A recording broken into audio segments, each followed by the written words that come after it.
Thank you and welcome to the show this morning.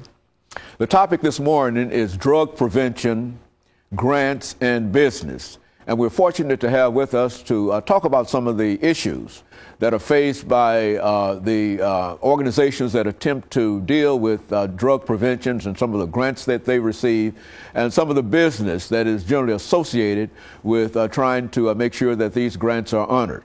We have as our first guest, Ms. Clemmy Greenlee. And of course, Ms. Greenlee, we've had you on a number of occasions, and I think all of us know that you are associated with the Galaxy Star Drug Prevention Program. And Ms.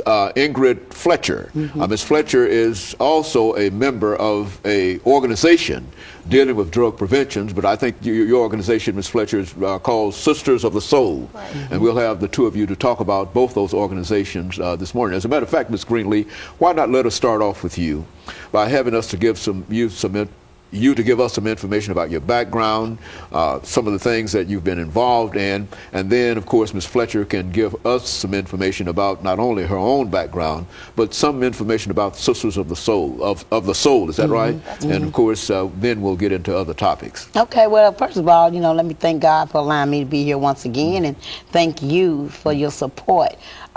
Just dealing with the system myself for over years, in my teens all the way to my elder, getting lost inside and outside the justice system, drugs and alcohol myself, living that lifestyle, homelessness, living that lifestyle, or just being disobedient, period, living that lifestyle. Well, after 10 years of just horror in the streets, I've decided that I need to throw my hand up to God and ask for some help so I could come back and convince my other peers that this system is broken and our kids is dying and some of our adults. So they gave me the opportunity to, with the experience that I've had personally in my life and in my times in the street, gave me the vision that I need to come to the streets and bring back what I know to help. Very good. And what about your involvement in what you do, Ms. Fletcher? Well, with Sisters of the Soul, my organization is actually focused on empowering women and empowering women to impact areas of family, the youth, and the community. And a great deal of my background coming from a communications major, communications field with advertising, public relations, whether it be sports, corporate, entertainment, and over the past few years, working very heavily with nonprofit organizations, athletes, and entertainers with philanthropic initiatives. I was introduced to Clemmy and with her mission, and when we talked about the things that we do and believe as women, and then how the things that we've done over the course of our lives have and can impact our youth well into the future, we thought that this was a perfect way to join forces to impact an area that in so many ways is not getting the attention that it really should and that it deserves. And the youth are our future. So any way and anything that we can, to me, the way that God has blessed me and has allowed me to experience so many things as a woman and as a professional woman, that me now being able to take that and give back to our youth and then help even adults see a different way or a better way through individuals like Clemmy and those that we work with, then to me that's gratifying to be able to see that. And Ms. Greenlee, one of the issues that we're dealing with here today is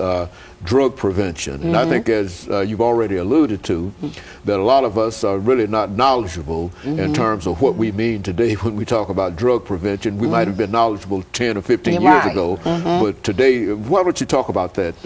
Well, what I really want to bring to attention is that, they talking about all this violence that we're having and the behavior we're having with the kids. Well, a lot of people has got a little relaxed about these kids' new drug.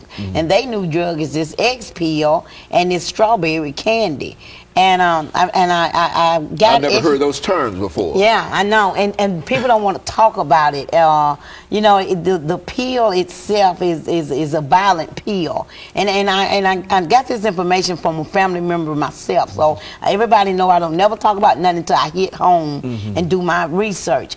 Well, not only are the kids running around blunting, as they call it, you know, with their little cigars and their little weed, but then they think they're sprinkling it with cocaine, but they're not. They're sprinkling with this other pill, and it makes them violent. And the strawberry is made like a little piece of strawberry candy. It was on the internet for about 3 weeks, and that's it. That's all they talked about it for about 3 weeks. Well, I had asked the radio station to let me come on and talk about it and bring a clinical doctor to really tell the real terms of this medicine. Now, by me being out in the streets and in the hood, you know, with the kids, that's why I see it and I know it a lot. And then some of the people's in my meetings.